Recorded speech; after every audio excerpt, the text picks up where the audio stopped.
welcome to the show. It is Wednesday and we have lots to talk about. But before I get to that, I'd like to thank all who are supporting and are part of our Patreon community. Really, really appreciate it. If you have a friend, a family member, or somebody that you know really digs politics, please ask them to join our Patreon community as well. It's very awesome to have this opportunity to talk to you all, but we're trying to grow this. The point of all of this is to say that we can have an audience for persuasive but informative programming from a perspective that is left, that is progressive, not about lying or deceiving, but also unabashedly sharing the values from a left perspective. So if you like this kind of content, let people know. Because right now we've got every kind of flavor of right-wing nuttery out there. And it is not accurate to believe that simply reporting the news helps people to understand why it matters to them. No, you need advocacy for that, and that's what this show is all about. So, without further ado, let us talk about what happened today. Our topic number one for today is that phone call, 1-800-DIAL-CORRUPTION. That is what I want to talk about first. Yet another Donald Trump phone call that is now the subject of a criminal probe. This one was to I think it was either the Attorney General or the Inspector General of the state of Georgia. So there was not just that one call to Raffensperger. And I believe some time ago I tweeted that I highly doubted that was the only call. In fact, if I were a betting person, I bet there were calls to Arizona and Pennsylvania as well. But don't have proof of that. I'm just saying would be consistent in the behavior. But I want to talk about the implications of that and where does this all lead us? And then the second thing I want to talk about today is, are there really any red states? And you'll get to understand what I'm getting at when I get there. But I think we need to talk about that because I think there's a perception of these deep, deep red states that might be a little off. So let us begin. Of course, we have Q&A this evening as well. So before we get in, let's talk about this latest development in Donald Trump's investigatory woes. The reason I wanted to bring this up to you, first of all, I wanted to bring it up because this is now the latest thing that our new Attorney General Merrick Garland gets to wrap his hands around. Yes, he has been confirmed. He's being sworn in tomorrow, and he takes the helm of the rule of law in our country, and I could not be more delighted about it. It's been a long time in coming. Thank you, Georgia, for making it happen. I'm so, so grateful to everybody who voted because the rule of law is back. And one of the things that should have been shocking in the moment that it happened, that should have been way bigger headline than it actually was when both Lindsey Graham and Donald Trump got on the phone and called the election officials and attorney generals in swing states and basically tried to threaten or extort or coerce them into changing election results to favor him. Now, I want you to sit down and truly think about that. Think about it. Okay? So what had happened was the election was counted, it was recounted, it was certified, and then Donald Trump called and said, "Can you manufacture some more votes for me? Can you make me the winner?" Now, take this out of the context of Donald Trump and put this in the context of your local mayor. In the city that I live in, we have a mayor. It's a small town, not a huge thing, but I mean, there are mayors of cities all across America. Now, envision, if you will, if there was a recording of your mayor calling the supervisor of elections in your city and saying, "Hey, I know I lost the election, but if you just manufacture a report that says I won the election, then I can do some great things for you. You need to do this for me." Now, what do you think the response to that would have been? Let's say it got discovered by Ronan Farrow that the mayor of, let's just pick a city. The mayor of, what's a good city? St. Louis. St. Louis has a mayor election coming up. The mayor of St. Louis has actually requested and tried to extort the supervisor of elections into into manufacturing the outcome and keeping them in power. Do you think anybody in America would think that was okay? Anyone? I mean, let me take you back. There are questions about how elections are decided all over the world. And in fact, electing leaders is a very new concept in the history of mankind. So if you were to take a longitudinal look at the history of mankind, there was all kinds of stuff other than democracy for about 99.91% of it, right? And mostly it was monarchy, but it could be hereditary monarchies. It could be just plunder, right? A lot of it was just to the conqueror go the spoils. Usually it was chieftains, right? Sometimes the chieftains were decided by lineage, but sometimes the chieftains were decided by trial by combat, something like that. But in any event, the people deciding who the chieftain is going to be was rare, if ever seen ever. It's certainly not codified, not the norm. So the whole concept of the people deciding their own leadership is a novel concept. And it's a concept that doesn't work in a lot of countries, especially countries whose boundaries were drawn in a way that mashed together people that were not historically trusting of each other, which is what colonialism really did, right? The colonial map drew lines around based on the interest of the colonizers, not based on the similarities or the connectivity between the tribes on the ground. Which is why in Rwanda you had Hutus and Tutsis drawn into one country who naturally would not be in one entity. And they fought a whole lot of civil wars and a whole lot of conflict around Africa and everywhere else, mind you, has been because of the artificiality of dividing natural resources that are owned by what is viewed as a state between factions of folks who are not truly psychologically or in language or in culture really tied to one another. And so there's distrust, and so it becomes this attitude of oppress or be oppressed, which I've talked about before, which means that the country is always in civil war, right? And so the concept of just allowing the people to vote in their leadership doesn't really work all that well in a context where there's no trust between the peoples and there's no sense that the movement of power or the distribution of power will be equitable and fluid.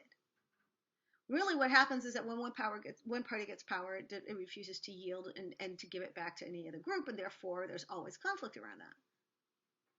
So the ability to bake in a system where disparate people agree on a set of rules for the distribution of power and the relinquishment of power was pretty novel in the history of the world, really. And it's our history, but it's a history that we've always had to nurture very carefully. And one of the things that is key to that, obviously, is that the person in power relinquishes power and does not use their power to hold on to power. We call that corruption, right? If you have control of the arms of government, then you should not be using the arms of government to keep you in government, to keep you in power. That is the textbook definition of corruption. And when you do, you lose the people who are kept out of power now can no longer ever trust you again and will never voluntarily give you power again because you've now broken faith with the rules. And that is precisely what Donald Trump has done. He has broken faith with the rules. And at the time that it was happening, I remember being like gobsmacked and shocked, and it was lost in the din of the rhetoric of the moment, where an entire political party was questioning the validity of the election, and in that miasma of outrage, they couldn't work themselves up to say that calling an election official and trying to extort them into changing election results for you is wrong. In fact, I'm not entirely sure I've heard any Republicans say that that was wrong. It was wrong when Lindsey Graham did it, and it's wrong when Donald Trump did it. It would be wrong when a mayor did it. It would be wrong if a governor did it. It's just completely anathema to the democratic tradition of this country. It is anathema. It is an obscenity. And so even if our media cannot wrap its head around this, and even if our politics cannot wrap its head around this, our courts can. Because it's not the first time that an official has used their power to keep themselves in power. It's not like they haven't tried before. We do have, precedent on this. But this is not a close call, right? Like this is not a area of gray.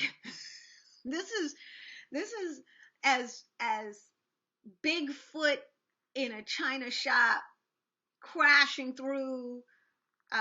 This is as obvious and as banana republic a level of corruption as you could get.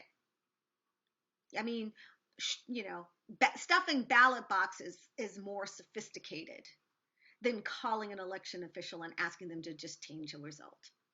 like if I were a third grader tasked with how to cheat an election, I'd come up with a better way than that.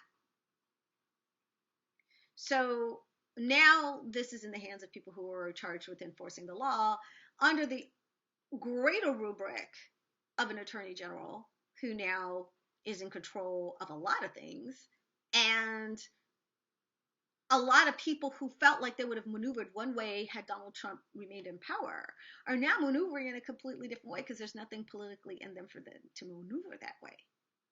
I think we're seeing that in some of these judges.